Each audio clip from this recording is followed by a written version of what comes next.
akan firman-Mu, hatiku rindu kepadamu. Ku ingin berjumpa denganmu.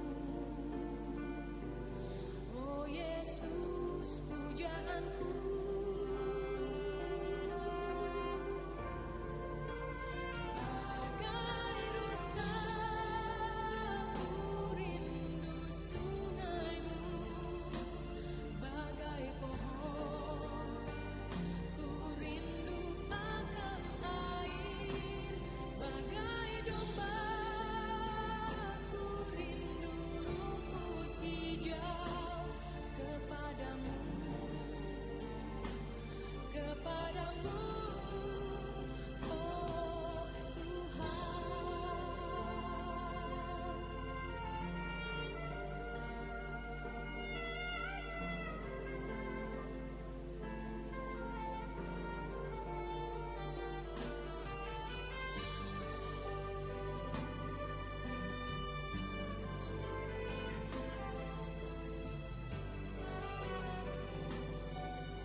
Haus akan firman-Mu, hatiku rindu kepadamu. Ku ingin berjumpa denganmu. Oh Yesus, pujaanku.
Ku dapat pergi dari kasih setia-Mu Tuhan.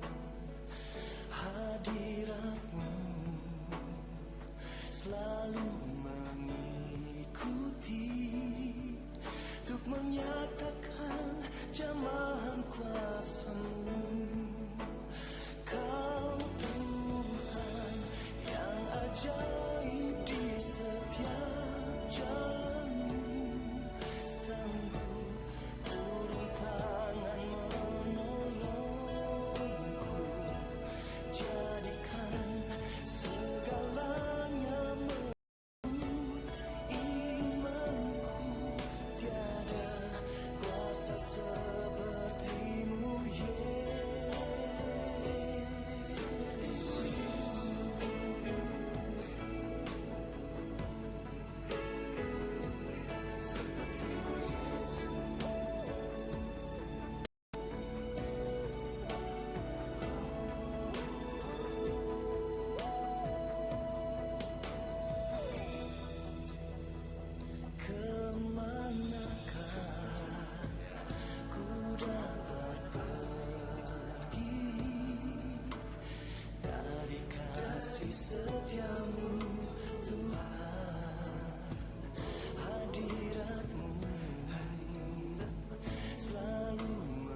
Selamat pagi Bapak Ibu Saudaraku, Shalom.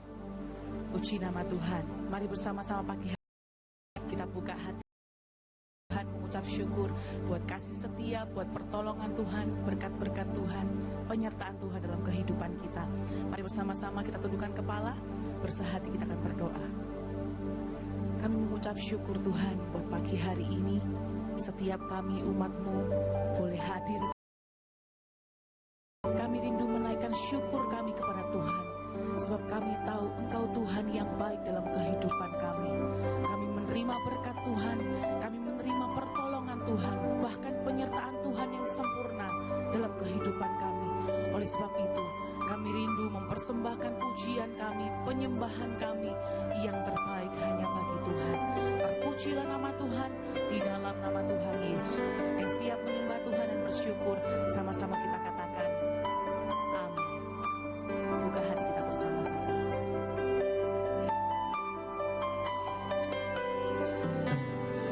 Belum pernah ada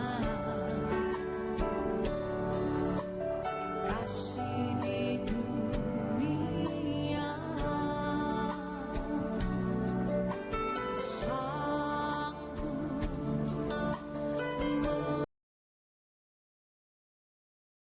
diriku apa adanya selain kasih-Mu,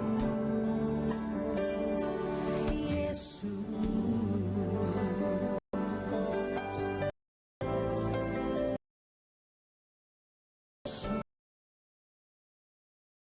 Lagi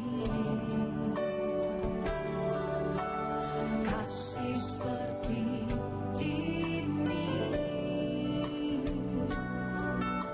sanggup mengubahkan hidupku menjadi baru selain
tiada duanya.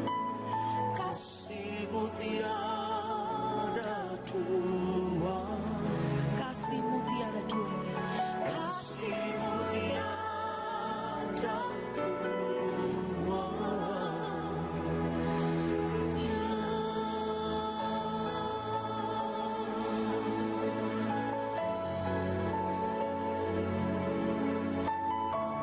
Tidak ada yang dapat menanding kasih Tuhan dalam kehidupan kami. Kami bersyukur. Haleluya. Ku bersyukur. Kami kagum Tuhan akan kasih-Mu. Haleluya. Haleluya.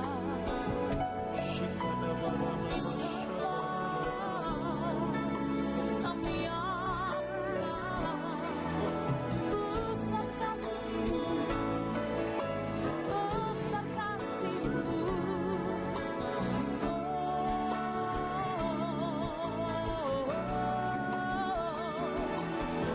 Tiada tandingnya, tiada duanya.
Saya yakin dan percaya setiap kita mengalami kebaikan dan kesetiaan Tuhan. Pagi hari ini, mari datang dengan hati yang bersyukur. Engkau yang mengalami kebaikan Tuhan dan kesetiaan Tuhan, bukalah kedua tanganmu bersama-sama Bapak Ibu saudaraku. Naikkan syukurmu, naikkan sembahmu. Berkata-kata lala bahasa roh. Hiara labata kara laba shikiara labara labara. Oh rapata kara laba syata kara labara labara labara labara labara. Kami kagum akan karyamu dalam hidup kami.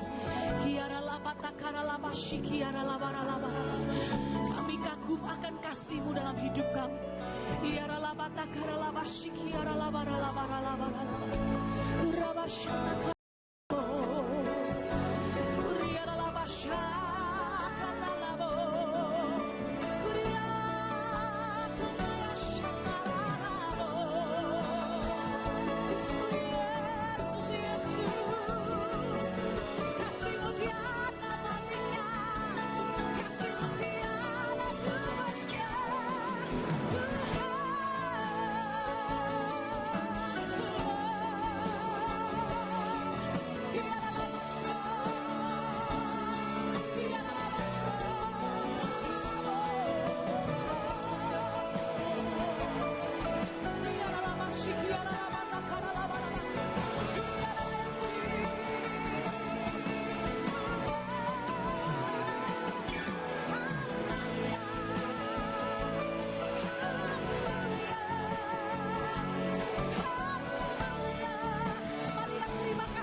Tina mama.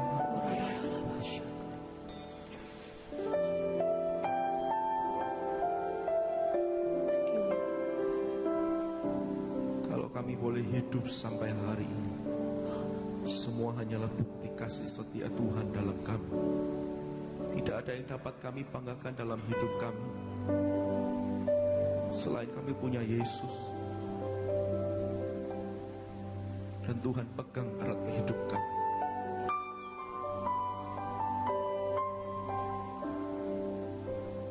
Ku hidup karena anugerah-Mu, tiada satu pun dapat ku banggakan, semua karena cinta-Mu. Ini hidupku, pimpin jalanku, Yesus pegang.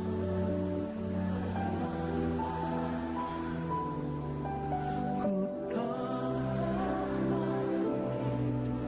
di luar, Bapa jangan tinggalkan aku, Engkau alasan selama ku hidup. Mari angkat tangan kita bersama. Yesus pegang erat tanganku, ku tak dapat hidup di luar kasih-Mu, Bapa. Oh jangan tinggalkan aku, Engkau alasan selama ku hidup. Ku hidup karena Ku hidup karena anugerah-Mu, tiada satu pun dapat ku banggakan, semua karena cinta-Mu. Demi hidupku, pimpin jalanku. Satu kali lagi katakan. Hidup karena anugerah-Mu, tiada satu pun dapat ku banggakan, semua karena cinta-Mu. Ini hidupku, pimpin jalanku, Yesus pegang erat. Tak mampu kami sendiri, ku tak dapat hidup di luar kasih-Mu, Bapa jangan tinggalkan aku, Engkau alasan selama ku hidup. Yesus pegang erat tanganku,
Jangan tinggalkan kami. tinggalkan aku.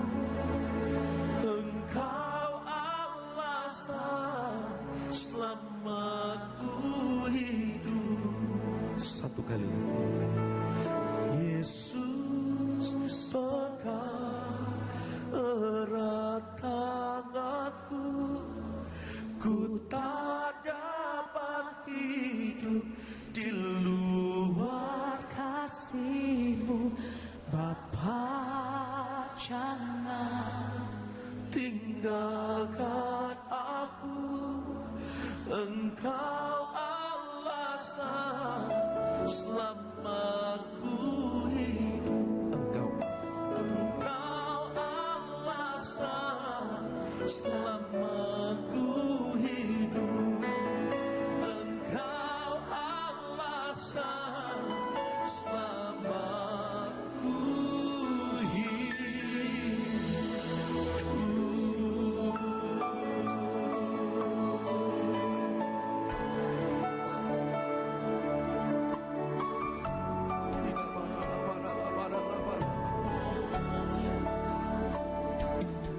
Kalau kami boleh hidup, Tuhan, kami hidup untuk Engkau.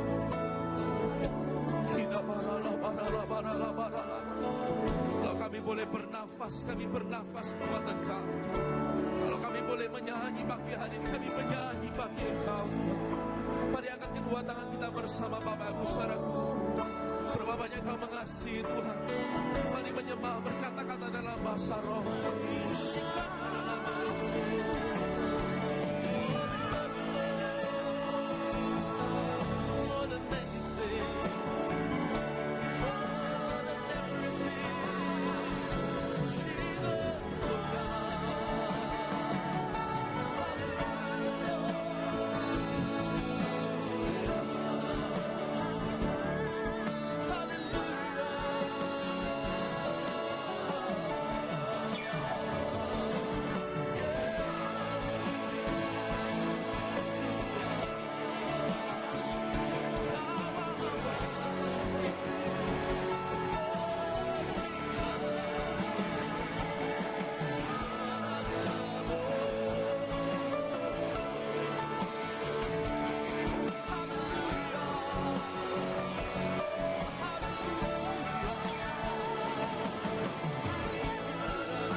Berapa banyak kita butuh kasih Tuhan. Mari angkat kedua tanganmu bersama menyembah. Tak dapat kami hidup sendiri tanpa-Mu Tuhan. Jangan pernah tinggalkan kami.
Oh, rabatakara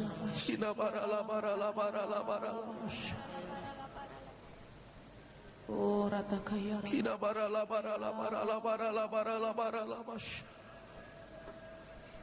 Yesus, Yesus.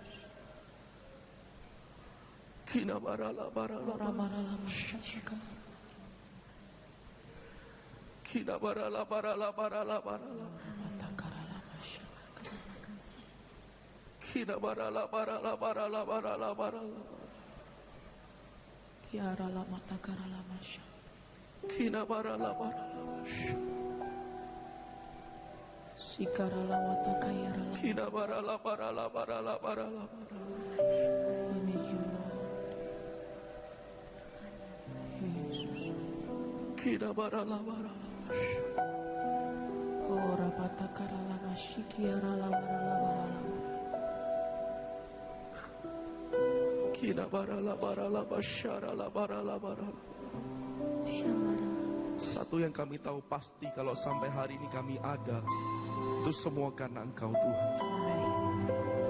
Dan pagi hari ini kami berjanji, kalau sampai hari ini kami bertahan boleh ada di tempat ini, kami hidup hanya bagi-Mu Tuhan. Mari pakai setiap kami, jadilah kehendak-Mu dalam kami. Kau yang setuju dengan pernyataan saya, angkat kedua tanganmu Bapak Ibu Saudara.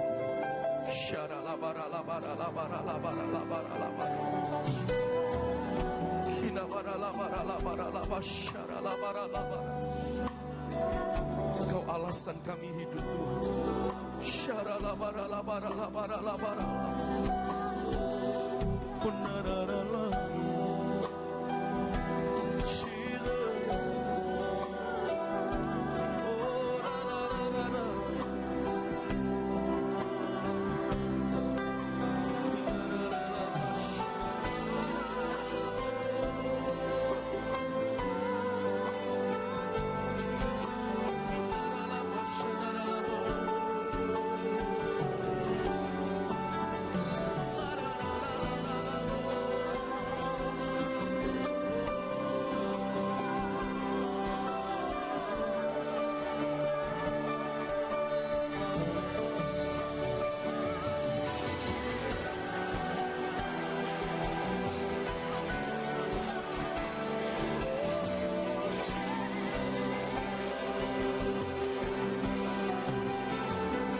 Kami bersyukur dan kami bangga punya Yesus. Terpujilah nama Tuhan. Dalam nama Tuhan Yesus semua kita katakan bersama. Amin. Sorak-sorai paling meriah bagi Tuhan kita. Mari tinggikan Tuhan kita. Naikkan pujian syukur bagi Dia.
Namanya Yesus. Yang sepakat katakan amin. Tepuk tangan yang paling meriah buat Tuhan kita. Mari umat pilihan Tuhan. Ini bagi Tuhan kita. Kita dipilih dari segala bangsa. Kita dipilih jadi apa? Jadi umatnya. Kita dipilih dan dikuduskan.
sembah kami, pujian kami. Terimalah kemuliaan dan hormat kami. Terimalah sembah dan pujian kami. Terimalah kemuliaan dan hormat kami. Sembah kami,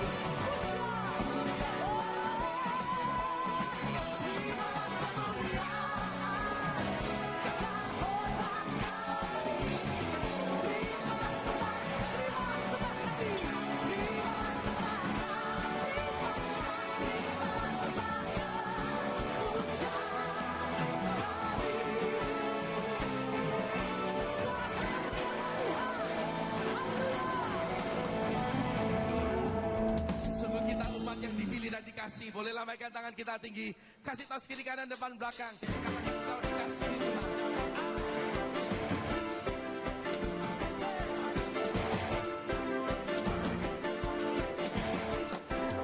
Mari kita Tuhan sungkat nama Yesus.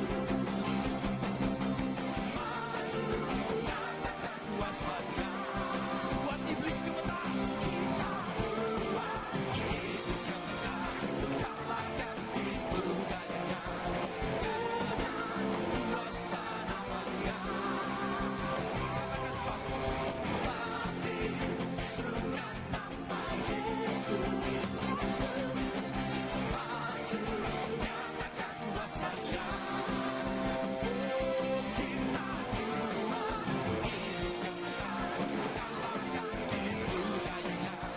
Dengan kuasa Oh, semua lambaikan tanganmu. nama Yesus. Menara yang berubah. Nama Yesus kota benteng yang teguh.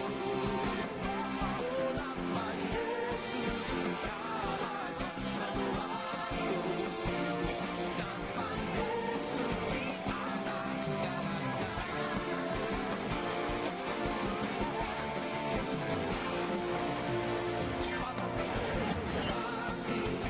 Sungkat nama Yesus. Maju nyatakan kuasanya. Iblis gemetar. Kita buat iblis gemetar. Kalahkan tipu dayanya. Dengan kuasa nama Yesus. Menara yang berubah. Nama Yesus kota benteng yang teguh. Nama Yesus kalahkan semua musuh. Nama Yesus di atas segalanya. Nama Yesus, oh menara yang kubah. Nama Yesus kota benteng yang teguh.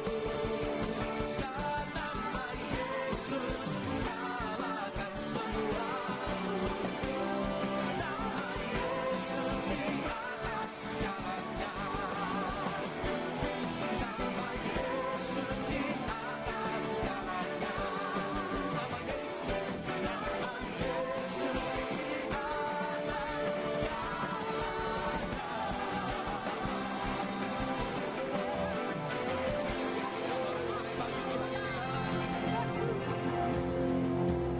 Nama Yesus jadi jaminan kita yang percaya, katakan amin. Satu kali lagi sorak-sorai tepuk tangan bagi Tuhan kita. Silakan Bapak Ibu duduk kembali. Buka hati kita bersama Bapak Ibu Saudaraku. Mari siap mendengarkan firman Tuhan.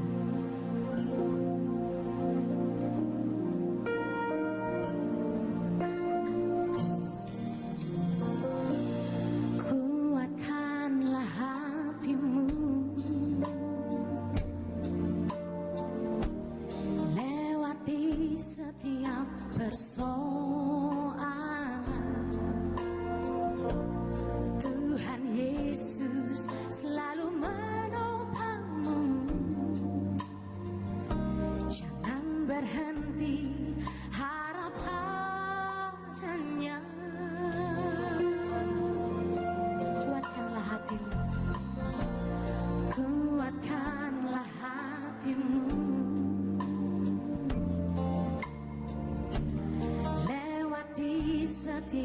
persoalan,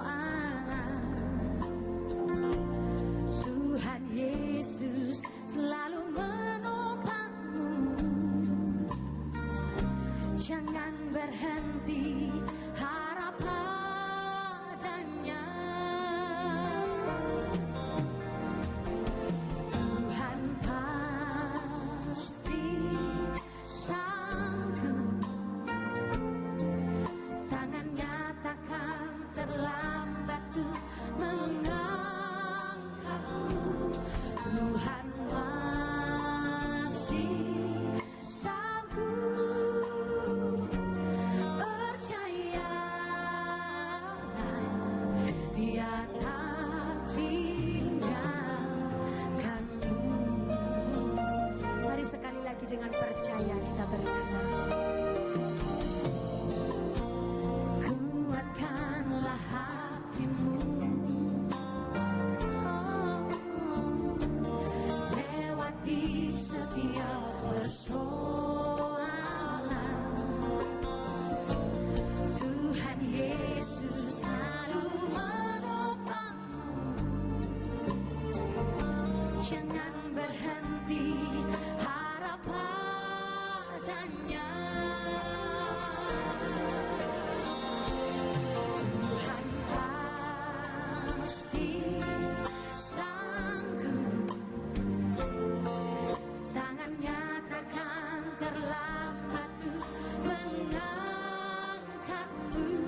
Tuhan masih sanggup, percayalah,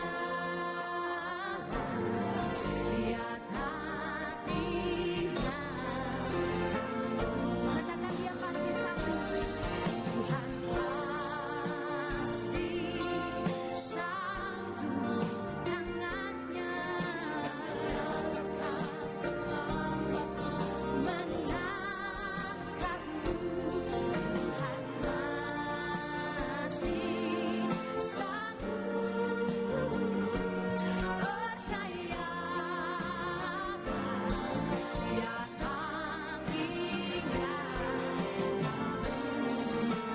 Saya ajak sekali lagi kita bangkit berdiri Bapak Ibu Saudaraku. Tuhan pasti sanggup, tangannya takkan terlambat tuh mengangkatmu.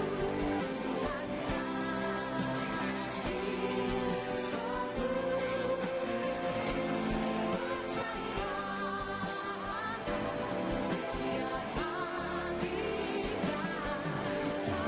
Kau pasti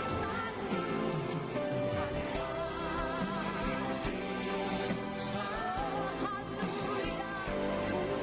Tangannya takkan terlambat tuh mengangkatmu. Tuhan masih sanggup, percayalah, Dia tak tinggalkanmu.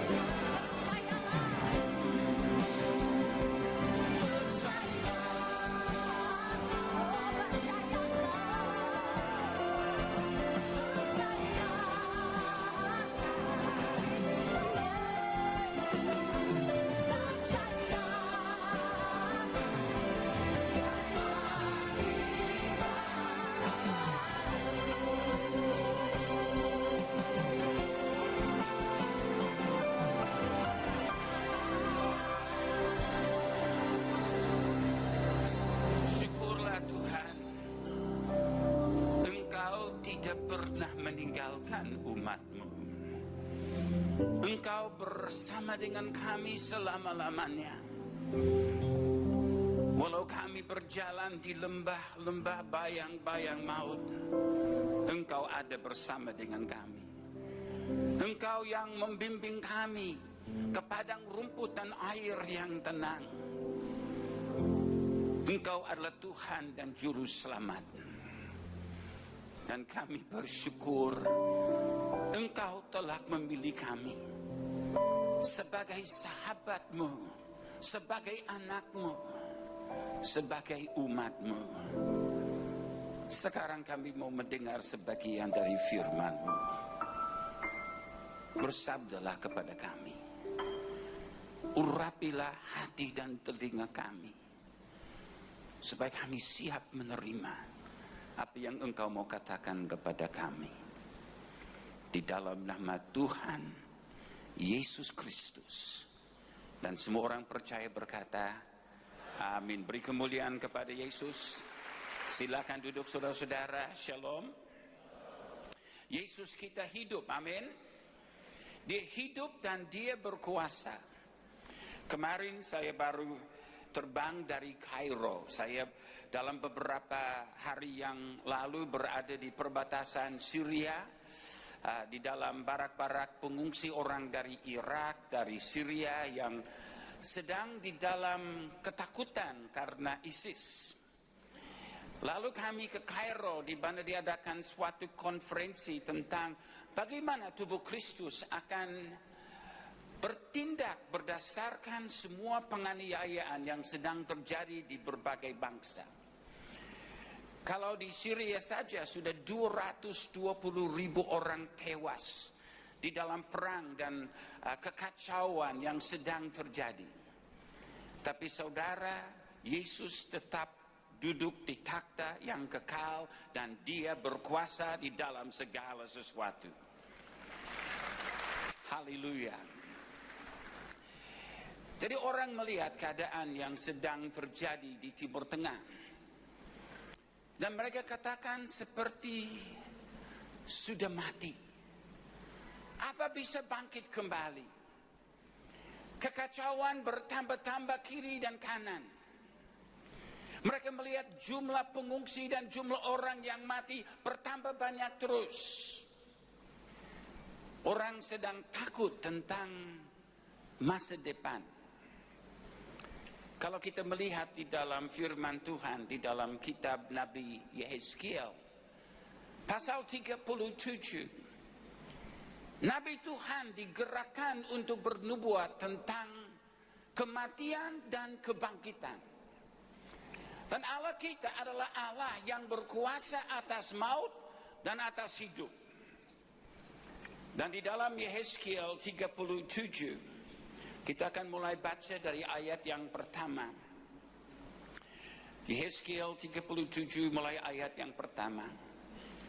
Lalu kekuasaan Tuhan meliputi aku dan ia membawa aku keluar dengan perantaraan rohnya dan menempatkan aku di tengah-tengah lembah. Dan lembah ini penuh dengan tulang-tulang. Ia membawa aku melihat tulang-tulang itu berkeliling-keliling dan sungguh amat banyak bertaburan di lembah itu. Lihat, tulang itu amat kering. Lalu ia berfirman kepadaku, hai anak manusia, dapatkah tulang-tulang ini hidup kembali? Aku menjawab, ya Tuhan Allah, Engkaulah yang mengetahui. Ini adalah situasi yang dihadapi oleh Nabi Tuhan.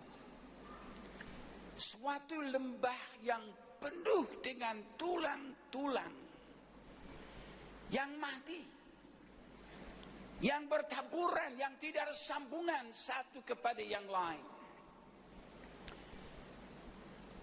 Mungkin Nabi pada waktu melihatnya dia sedikit bingung. Untuk apa Tuhan mau menunjukkan kepada saya tulang-tulang kering? Mengapakah Tuhan mau bertanya, apakah tulang-tulang kering ini bisa hidup kembali? Mungkin Nabi dengan hikmat menjawab, Tuhan Engkau yang mengetahui. Mungkin kita bisa berkata, oh mungkin karena dia takut salah jawab. Atau mungkin karena dia juga sama sekali tidak tahu. Atau mungkin karena dia tidak beriman. Tapi satu hal yang Nabi sudah tahu adalah Tuhan adalah Maha Tahu. Kalau ada tulang-tulang yang kering, ya secara jasmani kita melihat dan kita bisa berkata, mana mungkin dia hidup kembali. Sudah bertaburan kemana-mana di dalam lembah ini.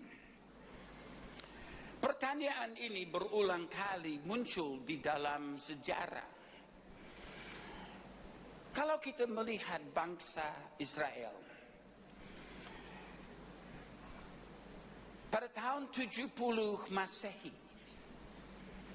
sebagai penggenapan nubuatan yang sejak zaman Musa di dalam kitab Imamat, di dalam kitab Ulangan, di dalam kitab Nabi Yesaya, di dalam kitab Nabi Yehezkiel, dinubuatkan bahwa bangsa Israel yang tidak taat kepada firman Tuhan akan dihukum Tuhan 7 kali. Sampai akhirnya mereka akan diusir dari bangsa mereka.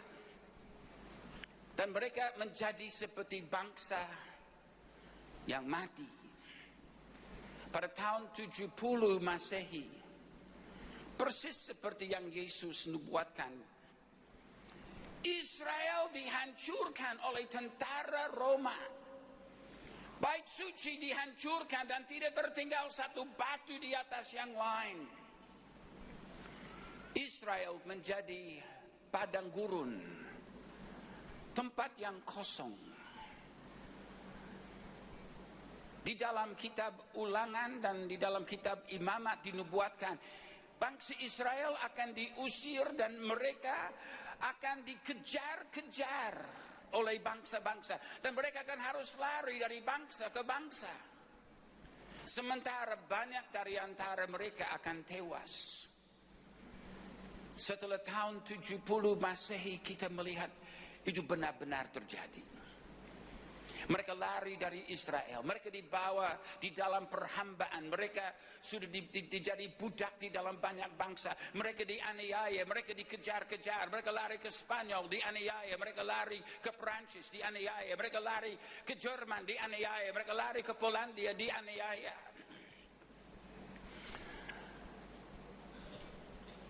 Lalu pada Perang Dunia Kedua, 6 juta orang Yahudi tewas di dalam api yang disebut Holocaust. Holocaust itu adalah pembunuhan massal. 6 juta orang dalam 5 tahun sudah dibunuh. Kalau kami bertanya pada zaman itu, apakah Israel bisa bangkit kembali?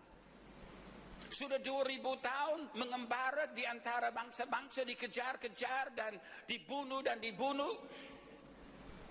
Sampai 6 juta orang tewas, 80% orang Yahudi di Eropa mati, 100% kekayaannya sudah habis. Pada tanggal 1 April tahun 1945, Adolf Hitler masih berkuasa. Dia sudah tahu bahwa tentara Rusia sudah mendekat. Tentara sekutu Amerika, Inggris, Australia sudah mendekat. Dia memberi perintah, percepat pembunuhan orang Yahudi. Di dalam barak-barak maut, di dalam ruang-ruang gas, dipercepat pembunuhan sisa orang Yahudi. Seandainya saudara dan saya dapat terbang dengan pesawat antar waktu, bisa kembali kepada tahun 45 1 April itu. Lalu kita berjalan bersamaan dengan orang-orang yang sedang antrian masuk ke dalam ruang gas. Lalu kami berkata kepada mereka, saudara-saudara jangan takut. 3 tahun depan negaramu akan menjadi bangsa merdeka. Mereka mau bilang apa? Mereka pasti akan ketawa dan berkata, jangan mengejek kami. Ini mustahil. Tahun 45 sudah hampir habis mereka. Tapi firman Tuhan sudah bernubuat bahwa bangsa Israel akan bangkit kembali dari maut. Rasul Paulus juga bertanya di dalam Roma pasal 11, apa akan terjadi bila mana Israel yang mati bangkit kembali? Pertanyaan-pertanyaan yang seperti mustahil pada tahun 45. Tapi di dalam waktu 3 tahun saja ada mujizat terjadi. Setelah 2000 tahun bangkit kembali satu bangsa di atas muka bumi yang sudah ribuan tahun dinubuatkan di dalam firman Tuhan. Aku akan panggil mereka kembali dan Israel akan hidup kembali. Nubuatan di dalam Yehezkiel 37 adalah salah satu nubuatan tentang bangsa Israel, bahkan tentang umat Tuhan secara umum. Apakah yang mati bisa bangkit kembali? Beberapa minggu yang lalu kita merayakan Paskah.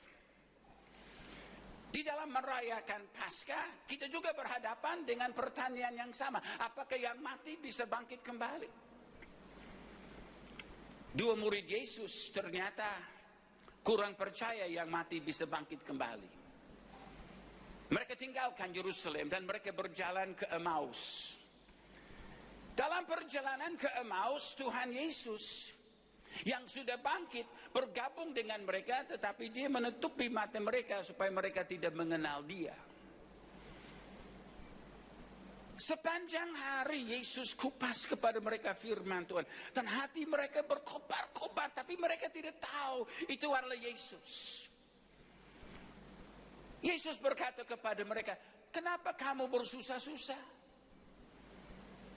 Mereka menjawab Yesus dan berkata, apa Bapak tidak tahu apa yang baru terjadi di Yerusalem? Bahwa yang kami harapkan adalah Mesias sudah mati. Lalu Yesus kupas kepada mereka dari seluruh perjanjian lama ayat-ayat yang menubuatkan bahwa Mesias harus mati, Mesias harus menanggung penyakit, Mesias harus menanggung dosa, dan Mesias akan bangkit kembali. Lalu pada saat Yesus memecahkan roti, mata mereka terbuka. Dan mereka lihat itulah Yesus. Langsung Yesus lenyap dari mereka. Waduh, sudah sepanjang hari bersama Yesus tidak tahu itu adalah Yesus. Sekarang tahu itu Yesus dan dia sudah lenyap. Aduh. Banyak pertanyaan yang ingin ditanyakan kalau sudah bertanya, kalau sudah tahu itulah Yesus. Yesus bagaimana di alam maut? Yesus pada waktu ketemu di alam maut dengan semua orang percaya dari ribuan tahun yang lalu, dari zaman dulu yang sudah berharap kepada Mesias. Apa menjadi reaksi mereka? Karena mereka tidak bertanya, ya kita nanti tunggu di surga baru kita tahu, saudara-saudara. Kan tidak ada yang bertanya pada waktu itu. Tapi ini kembali kepada pertanyaan. Apakah yang mati bisa bangkit kembali? Mungkin saudara sudah mendengar kesaksian Domingus yang di Jakarta, yang pada waktu sekolah teologi Tulos diserang. Domingus sebagai seorang siswa, dia sudah kepalanya setengah dipenggal sampai ke tulang belakang. Semua saraf di belakang sudah putus. Mayatnya dibuang ke dalam parit. 3 jam kemudian diambil oleh tentara dan dilemparkan di belakang truk untuk dibawa ke kamar mayat. Saya ada foto-fotonya. Tapi setelah dia dibawa kembali atau dibawa ke tempat kamar mayat, Tuhan Yesus berkata kepada Domingus, Domingus, pekerjaanmu belum selesai, engkau harus kembali. Dapatkah yang mati bangkit kembali? Dapatkah yang mati hidup? Tiba-tiba Domingus, waktu diperintah oleh Tuhan Yesus untuk hidup kembali, dia hidup kembali. Lalu dia mau melihat jamnya. Tetapi karena kepalanya sudah setengah putus, kepalanya agak jatuh ke depan. Mereka harus mengambil klamp pengikat supaya jangan kepalanya lepas. Sampai sekarang Domingus memberitakan Injil. Dia hidup. Dia sebagai bukti bahwa yang mati dapat hidup kembali. Di Jakarta kami ada anggota jemaat yang meninggal. Jadi di rumah sakit dipindahkan dari kamar ICU ke kamar mayat. Istrinya tidak terima bahwa suaminya sudah mati. Dokter sudah katakan mati, rumah sakit sudah katakan sudah mati, tapi istri tidak mau terima. Dia tidak mau ditinggalkan sendirian. Dia minta kepada rumah sakit untuk suaminya dipindahkan kembali ke ICU. Mereka berkata, nah mungkin ibu dia sudah mati. ICU tidak akan membantu dia. Jadi ibu itu memanggil beberapa teman dan berkata, tolong carikan rumah sakit di mana saya bisa bawa suamiku. Rumah sakit demi rumah sakit menolak. Karena rumah sakit tidak menerima mayat. Hanya menerima pasien yang masih hidup. Akhirnya ada satu tempat yang bersedia menerima dia untuk setengah jam. Tapi habis setengah jam harus langsung dipindahkan ke tempat mayat. Ibu itu melakukan. Tadi dalam setengah jam itu suaminya dibangkitkan kembali. Yesus hidup dan berkuasa, saudara-saudara. Jadi pertanyaan yang ada di dalam kitab Nabi Yehezkiel ini adalah, dapatkah tulang-tulang kering itu mati, yang mati bangkit kembali? Nabi hanya dapat menjawab, Engkau saja yang tahu ya Tuhan. Nah kita lanjut di dalam Yehezkiel pasal 37 ayat 4. Di sini kita melihat ada 3 nubuatan yang diberikan oleh Nabi Yehezkiel. Lalu firman-Nya kepadaku, bernubuatlah mengenai tulang-tulang ini. Dan katakanlah kepadanya, hai tulang-tulang yang kering, dengarlah firman Tuhan.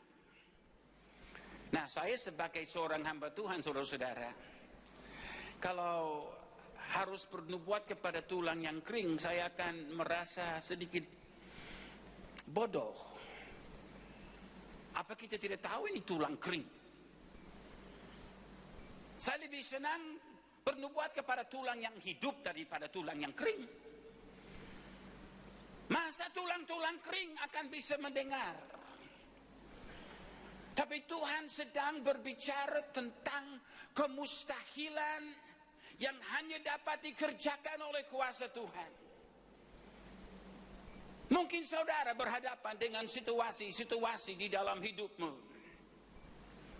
Situasi-situasi yang menggoncangkan hidupmu. Dan seperti mustahil. Dan mungkin saudara mendengar suara Tuhan berkata, lakukanlah ini atau lakukanlah itu. Dan mungkin saudara berkata, Tuhan, apa Tuhan tidak bisa lihat ini tulang sudah mati? Tulang ini kering? Apa engkau tidak melihat ini mustahil?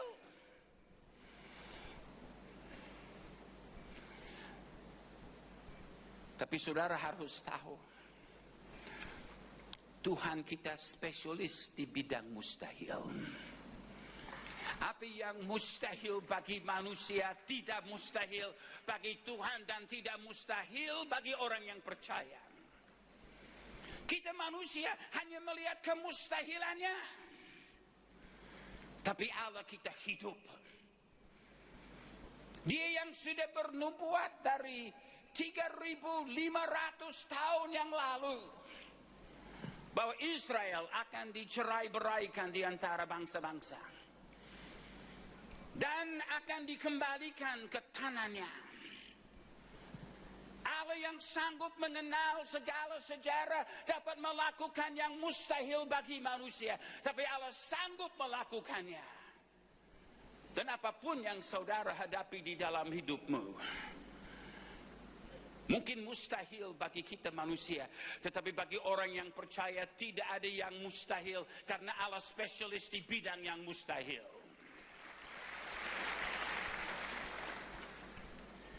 Jadi Nabi Yehezkiel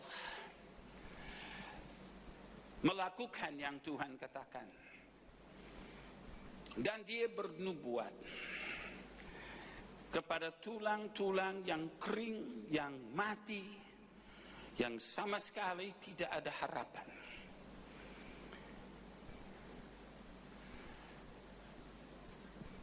Dalam firman Tuhan, Yesus katakan bahwa kamu punya nama bahwa kamu hidup, padahal engkau mati. Jadi ini bukan hanya berbicara tentang bangsa Israel, ini juga berbicara secara umum tentang umat Tuhan. Kita melihat perpecahan dan perceraian. Kita melihat bahwa satu bangkit melawan yang lain. Satu kali di dalam seminar yang tentang persatuan gereja, satu orang berdiri dan menantang, dan dia berkata, mustahil untuk gereja bersatu. Saya hanya menjawab dan berkata, Tuhan Yesus sudah berdoa, Bapa, jadikan mereka satu, sama seperti kita satu, supaya dunia percaya. Apa menjadi tujuan dari doa Yesus? Bukan supaya kita senang-senang. Dia berdoa supaya kita menjadi satu, agar dunia diyakinkan bahwa Yesus hidup dan berkuasa. Mungkin mujizat terbesar adalah persatuan gereja Tuhan. Oh, kita penuh dengan begitu banyak kedagingan dan agenda yang berbeda-beda, dan masing-masing berkelahi satu dengan yang lain. Tapi Yesus berkata, oleh satu hal ini semua orang akan tahu bahwa kamu adalah murid-muridku, karena kamu saling mengasihi. Yang kita harus nyatakan kepada dunia, bukan bahwa kita adalah tulang-tulang yang kering dan mati dan sudah tercerai-berai, tapi bahwa kita adalah satu tubuh yang hidup, di mana Yesus sebagai kepala gereja sanggup melakukan segala sesuatu. Jadi Nabi bernubuat, dan dia bernubuat kepada tulang-tulang yang kering ini. Ayat 5. Beginilah firman Tuhan Allah kepada tulang-tulang ini. Aku memberi nafas hidup di dalammu, supaya kamu hidup kembali. Aku akan memberi urat-urat padamu dan menumbuhkan daging padamu. Aku akan menutupi kamu dengan kulit dan memberikan kamu nafas hidup, supaya kamu hidup kembali. Dan kamu akan mengetahui bahwa akulah Tuhan. Lalu aku bernubuat seperti diperintahkan kepadaku, dan segera sesudah aku bernubuat, kedengaranlah suara sungguh, suatu suara berderak-derak, dan tulang-tulang itu bertemu satu sama lain. Sedang aku mengamat-amatinya, lihat urat-urat, ada yang daging tumbuh padanya. Kemudian kulit menutupinya, tapi mereka belum bernafas.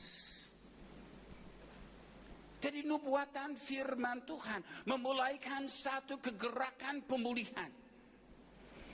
Tulang-tulang mulai bergerak. Dalam pelayanan saya sudah amati, sudah lihat banyak hal yang ajaib. Saya tidak perlu buktikan bahwa Yesus hidup. Saya sudah melihat bahwa Yesus hidup.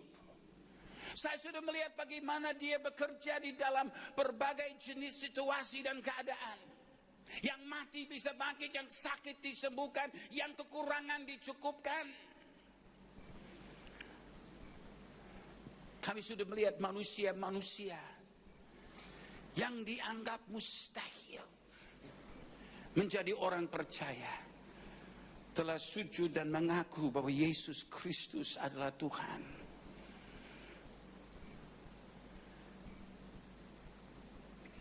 Satu hari saya dipanggil ke rumah Bapak Wakil Presiden almarhum Adam Malik.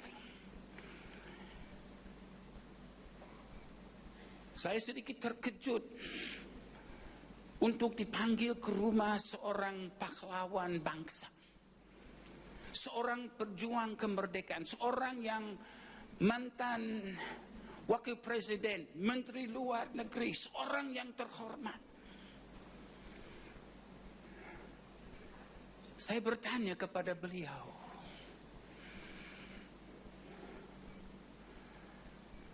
Bapak memerlukan apa? Bagaimana saya dapat bantu? Dia berkata, Pak Pendeta, satu hal yang kurang di dalam hidupku. Aku belum punya damai di hati. Dia menjelaskan bahwa dia sudah sakit berat, sudah punya hepatitis B, punya kanker di liver. Dia sudah divonis tidak ada harapan dan dalam waktu singkat dia akan meninggal.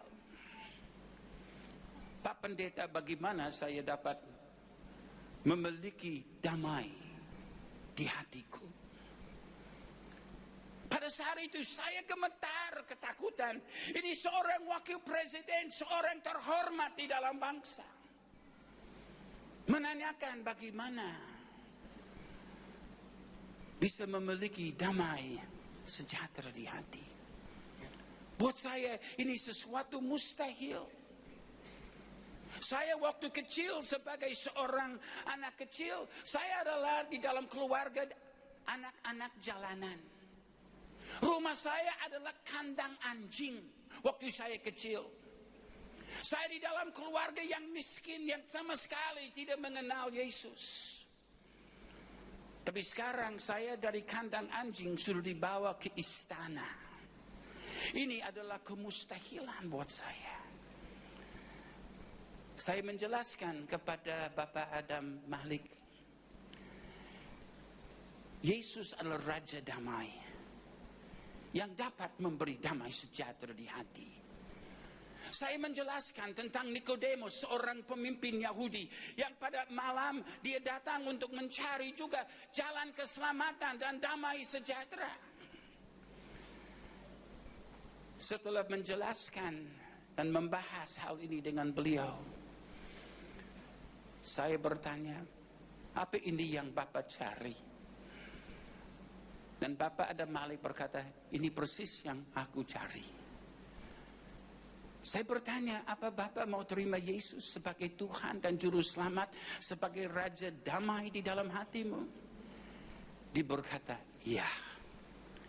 Lalu kami berdoa bersama dan Adam Malik menerima Yesus sebagai Tuhan dan Juru Selamat. Satu wakil presiden masuk ke kerajaan surga. Yes! Tapi saya belum puas dengan wakil presiden. Saya masih cari presiden. Saya cari supaya Indonesia penuh dengan kemuliaan Allah. Mulai dari presiden sampai semua rakyat. Supaya mereka kenal bahwa Yesus adalah hidup. Orang berkata, mustahil. Tapi jangan lupa Tuhan kita spesialis di bidang mustahil. Haleluya. 5 hari kemudian Bapak Adam Malik meninggal dunia. Jadi sekarang kalau saudara tiba di pintu gerbang di surga, masuk lihat sebelah kanan, saudara akan ketemu seorang pakai kopiah yang akan menyambut saudara dengan berkata, Horas, aman masuk ke dalam kerajaan surga. Jangan saudara putus asa terhadap keadaan yang kelihatan mustahil. Apakah yang mati bisa bangkit? Bisa. Saudara perlu beriman dan percaya bahwa Yesus sanggup melakukan segala sesuatu. Dan dia tidak pernah akan meninggalkan saudara. Tapi Nabi berkata ini tulang-tulang belum bernafas. Datanglah nubuatan yang kedua, ayat 9. Kenapa harus ada nubuatan kedua? Karena Allah bekerja terus menerus. Jangan saudara berpikir bahwa segala-galanya Tuhan akan lakukan serentak. Enggak. Dia lakukan sedikit di sini, sedikit di sana. Bagian demi bagian. Dia sudah tahu kesanggupan kita untuk menerima. Dan dia mau mengantar kita dari langkah dasarnya sampai ke puncaknya. Dia mau membawa kita langkah demi langkah. Dari nubuatan yang kedua, saya ada seorang murid namanya Henos. Henos dia masuk sekolah Alkitab buta. Sudah 20 tahun buta. Sejak kecil buta. Tapi dia menjadi percaya kepada Yesus karena dia mendengar bahwa Yesus sanggup menyembuhkan orang buta. Sekarang sudah 20 tahun sejak dia menjadi orang percaya dan dia sudah berdoa dan dia masih buta. Masuk sekolah Alkitab. Tiap kali kami membuat KKR, yang pertama yang maju untuk didoakan adalah Henos. Kami sudah doakan Henos sekali, 5 kali, 10 kali, 15 kali. Sampai saya mulai berdoa, Tuhan, ini membuat trauma di hidupku. Tolong gerakan Henos jangan maju lagi. Didoakan kembali duduk masih buta. Tapi saya belajar di sini ada satu prinsip yang penting di dalam hidup kita. Kita mau melihat mujizat Tuhan, kita harus bertekun di dalam doa. Jadi bukan sekali saja berdoa dan berkata, oh saya sudah berdoa Tuhan tidak jawab. Kita harus bertekun di dalam doa, berdoa dan berdoa, ketok dan ketok dan ketok, minta dan minta dan minta, cari dan cari dan cari, dan Tuhan akan dengar, pasti. Henos 20 tahun ketok dan ketok dan ketok. Tapi satu hari waktu Henos bangun pagi-pagi dan berdoa jam 4.30, matanya pedis. Dia berkata, Tuhan mataku pedis, kenapa begini Tuhan? Tapi setelah dia selesai berdoa, dia buka matanya. Henos sudah sembuh. Yesus sanggup melakukan segala sesuatu. Berulang-ulang dia berdoa. Sekarang firman datang berulang-ulang. Dan kita harus bertekun sampai mujizat Allah terjadi di dalam kehidupan kita. Lalu kita melihat di dalam ayat 9, maka firman-Nya kepadaku, bernubuatlah kepada nafas hidup itu. Bernubuatlah hai anak manusia dan katakanlah kepada nafas hidup itu. Beginilah firman Tuhan Allah. Hai nafas hidup, datanglah dari keempat penjuru angin menembuslah ke dalam orang-orang yang terbunuh itu, supaya mereka hidup kembali. Lalu aku bernubuat seperti diperintahkannya kepadaku dan dalam mereka, sehingga mereka hidup kembali. Mereka menjejakkan kakinya suatu tentara yang sangat besar. Saudara, ini yang Tuhan mau kerjakan di dalam tubuh Kristus pada akhir zaman ini. Orang melihat perpecahan-perpecahan di dalam gereja, melihat bagaimana pendeta yang satu tidak bisa berdamai dengan pendeta yang lain. Mereka melihat bagaimana gereja yang satu menuduh gereja yang lain, dan orang berkata mustahil. Tapi bila Roh Allah bekerja,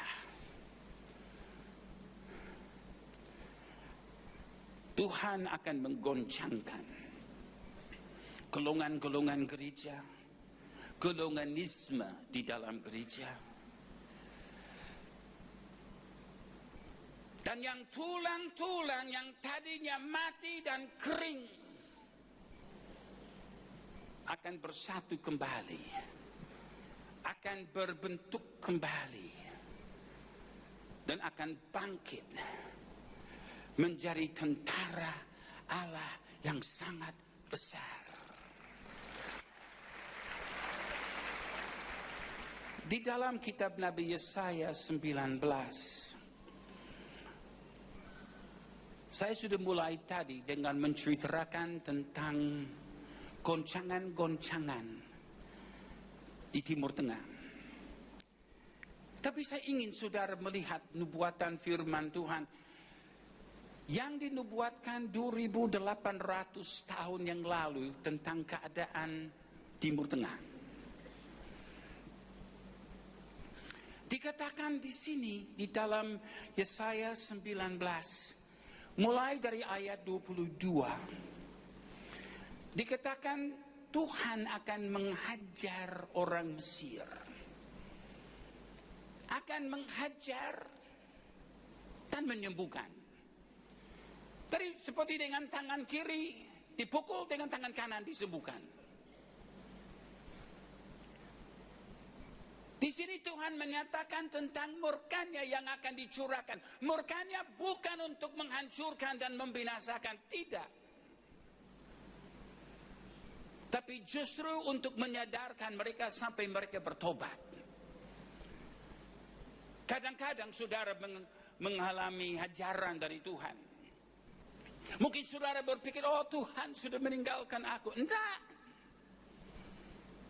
Justru karena dia cinta saudara, dia menggoncangkan hidupmu, supaya saudara sadar dan kembali kepada jalannya. Karena dia tahu untuk hidupmu yang kekal, saudara harus kembali beriman dan percaya kepada dia. Dan dia sanggup melakukan segala sesuatu. Sama dengan bangsa-bangsa, Tuhan berkata, aku akan menggoncangkan segala bangsa. Mesir dan bangsa-bangsa yang lain di Timur Tengah sedang digoncangkan. Lihat ayat 23. Pada waktu itu akan ada jalan raya dari Mesir ke Asyur. Nah, apa itu Asyur? Asyur itu adalah Irak dan Syria. Dulu kerajaan Asyur adalah satu wilayah yang luas, tapi pusatnya Syria dan Irak. Ini sekarang adalah wilayah yang direbut ISIS. Dan tujuan mereka mau sampai ke Mesir. Itu sebabnya sekarang di Libya, ISIS sudah masuk Libya dari sebelah barat dari Mesir, dan mereka membuat serangan terhadap Mesir. Kemarin mereka katakan kepada saya, ISIS sudah ada di Mesir. Banyak orang di dalam ketakutan. ISIS sudah ada di Irak dan Syria, di wilayah Asyur. Mereka sedang digoncangkan dan mereka hidup di dalam ketakutan. Tapi apakah tulang-tulang kering dapat hidup kembali? Perhatikan ayat 23. Akan ada Pada waktu itu akan ada jalan raya dari Mesir ke Asyur, sehingga orang Asyur dapat masuk ke Mesir, dan orang Mesir ke Asyur, dan Mesir akan beribadah bersama-sama Asyur. Ya mungkin sudah berkata, tentu mereka satu agama. Tapi ini tidak berbicara tentang agama yang lama. Ini berbicara tentang sesuatu yang Tuhan akan kerjakan di Timur Tengah. Lihat ayat 24. Pada waktu itu Israel akan menjadi yang ketiga di samping Mesir dan di samping Asyur, suatu berkat di atas bumi yang diberkati oleh Tuhan semesta alam dengan berfirman, diberkatilah Mesir, umatku. Dan Asyur, ya ini Syria dan Irak, buatan tanganku. Dan Israel, milik pusakaku. Akan ada satu lawatan maha besar di Timur Tengah sebagai sebagian dari gerakan roh Allah yang akan menggoncangkan bangsa-bangsa sampai bumi ini penuh kemuliaan Allah seperti air menutupi lautan. Tapi lihat di dalam Yesaya 60 ayat 1 sampai 3. Supaya kegerakan rohani yang besar itu terjadi, satu hal yang Tuhan tuntut adalah umat Tuhan terlebih dahulu harus penuh dengan kemuliaan. Itu sebabnya ada nubuatan Yehezkiel tentang tulang-tulang yang kering yang harus bersatu kembali, harus dihidupkan kembali, harus diformasi dan dipersatukan. Sehingga di dalam Yesaya 60 dikatakan, bangkitlah menjadi teranglah, sebab terangmu datang dan kemuliaan Tuhan terbit atasmu. Ini dia sedang berbicara tentang umat Tuhan yang dipulihkan, tentang tentara Allah yang sudah mengenal kuasa dan keajaiban dan kemustahilan Tuhan sebagai realita hidup. Bangkitlah, ayat 2, sebab sesungguhnya kegelapan menutupi bumi. Sekarang di Timur Tengah mereka hanya melihat kegelapan-kegelapan itu. Sesungguhnya kegelapan menutupi bumi dan kekelaman menutupi bangsa-bangsa. Tetapi terang Tuhan terbit atasmu, hai umatku, dan kemuliaannya menjadi nyata atasmu. Dan bangsa-bangsa berduyun-duyun datang kepada terangmu, dan raja-raja kepada cahaya yang terbit bagimu. Saudara, ini adalah masa tua yang besar. Dan umat Tuhan harus sadar ini adalah waktunya roh Allah mau bekerja di dalam kita, mau mempersatukan kita, mau membangkitkan gereja yang mati menjadi gereja yang hidup dan penuh kemuliaan Allah.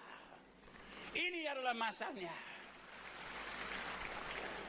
Yesus berkata, kalau kamu tidak mau melakukan tugas ini,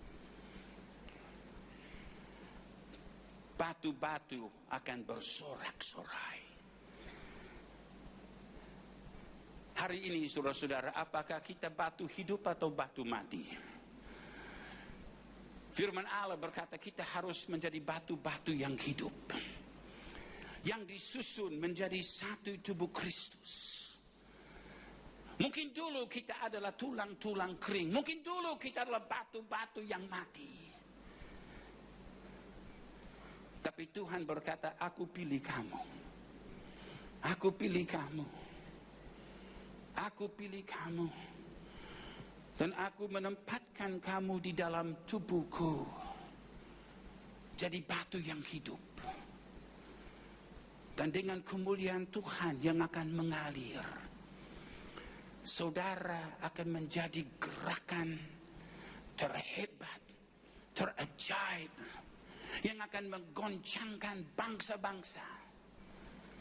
Sampai nyanyian yang kita nyanyikan, Indonesia penuh kemuliaan, bukan lagi nyanyian, tapi jadi realita. Karena kami akan melihat Indonesia penuh kemuliaan. Mari kita tunduk kepala.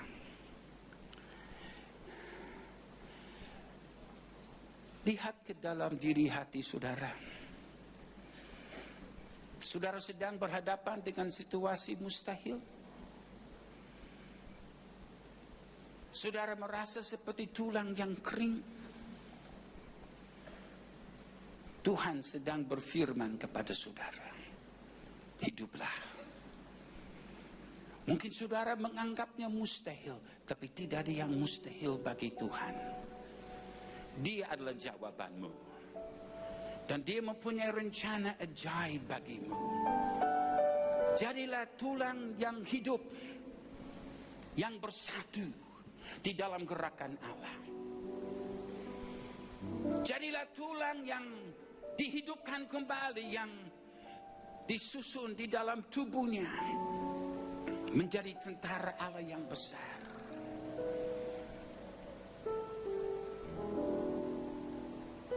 Biar firman masuk ke dalam hidupmu.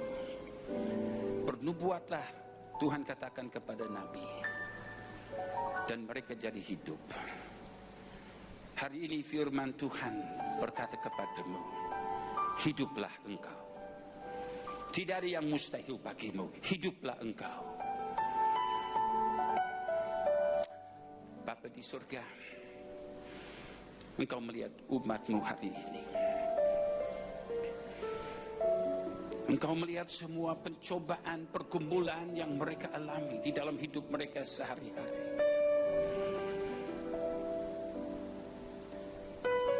Tapi kami percaya sebagaimana di masa yang lalu, Engkau bangkitkan kembali tulang-tulang yang kering. Sebagaimana di dalam masa kini Engkau membangkit kembali bangsa Israel. Kami juga percaya pada akhir zaman ini Engkau akan membangkitkan tubuh Kristus sebagai tentara yang besar untuk kemuliaan-Mu dinyatakan di atas muka bumi ini. Terimalah kebenaran firman di dalam hidupmu. Yang sakit jadi sembuh di dalam nama Yesus. Yang di dalam kesulitan, kesesakan dan seperti tidak ada jalan keluar, tertolonglah di dalam nama Yesus.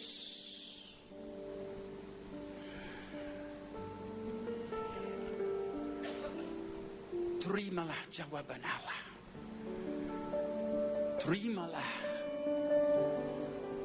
Allahmu, Yesusmu, spesialis di dalam bidang mustahil. Matamu bisa disembuhkan, penyakitmu bisa disembuhkan, yang mati bisa dibangkitkan. Allah sanggup melakukan segala sesuatu. Terima kasih Tuhan. Kami percaya firman-Mu dan kami bersyukur bahwa Engkaulah Allah kami. Di dalam nama Tuhan Yesus Kristus. Amin.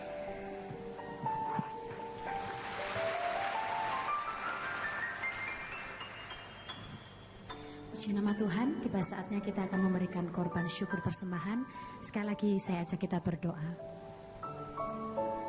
Kami mengucap syukur Tuhan untuk hari ini dan untuk kebenaran firman-Mu yang sudah Kau berikan pagi hari ini dalam setiap kami. Tuhan, kami berdoa untuk hamba-Mu yang sudah menyampaikan firman bagi kami. Tuhan, Engkau memberkati, Tuhan menyertai di dalam setiap pelayanan beliau, dan nama Tuhan biarlah dimuliakan. Terima kasih Tuhan Yesus. Pagi hari ini kami diberi kesempatan memberikan korban syukur persembahan kami. Tuhan, kami rindu memberi yang terbaik untuk Tuhan yang kami kasihi. Di dalam nama Tuhan Yesus Kristus kami berdoa. Haleluya. Amin. Sementara Bapak Ibu memberi korban syukur persembahan, Bapak Ibu bisa menyaksikan tayangan pengumuman berikut ini. Tuhan Yesus memberkati. Shalom Jemaat yang dikasihi Tuhan. Berikut kami informasikan agenda kegiatan Gereja Betani Indonesia untuk saat ini. Jemaat terkasih, untuk lebih mempersiapkan diri dalam mengikuti kebaktian, serta mempersiapkan hati menerima firman Tuhan, dianjurkan untuk hadir sebelum ibadah dimulai. Begitu juga untuk tidak segera meninggalkan ruang ibadah sebelum doa berkat diberikan. Dengan demikian, ibadah tetap berlangsung hikmat hingga selesai. Hadirilah doa pagi dan KKR doa setiap Sabtu di Graha Betani Nginden, dan doa pengurapan yang dimulai pukul 3 pagi sampai 4 pagi. KKR doa dimulai pukul 4 pagi sampai dengan selesai. Mari bergabung dalam ibadah Family Altar. Dengan kesatuan hati DFA, Anda dapat bertumbuh bersama dan memenangkan jiwa.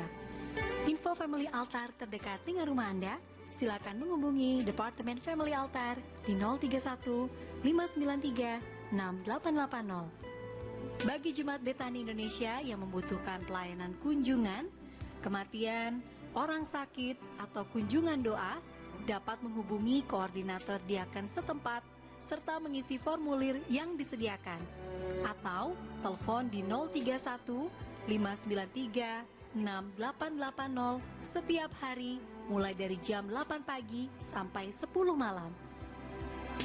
Demikian pengumuman untuk saat ini. Tuhan Yesus memberkati.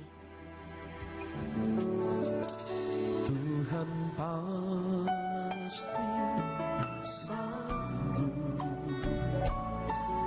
tangannya takkan terlambat untuk mengangkatmu. Tuhan masih sanggup, percayalah, Dia tak tinggalkanmu. Tuhan pasti sanggup, tangannya takkan terlambat untuk mengangkatmu. Tuhan masih sanggup, percayalah, Dia tak tinggalkanmu.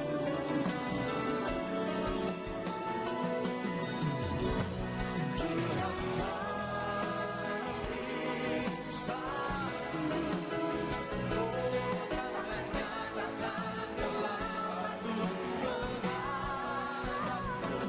Tuhan masih sanggup, oh percayalah, Dia tak tinggalkanmu.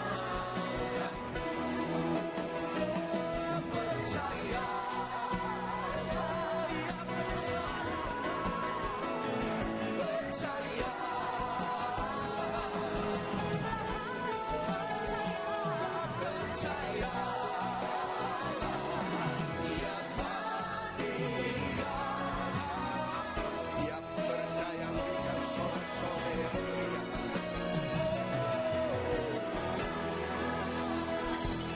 Mari jemaat sama-sama kita buka kedua tangan kita lipat pada kaiharman Engkau masih kapatukan.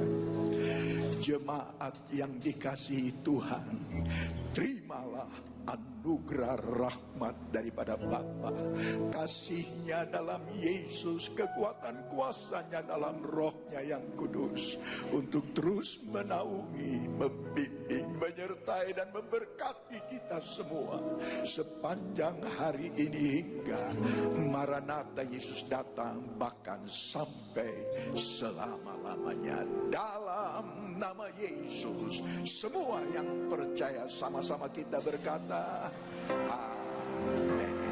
Selamat pagi, Tuhan Yesus sertai dan berkati saudara semua.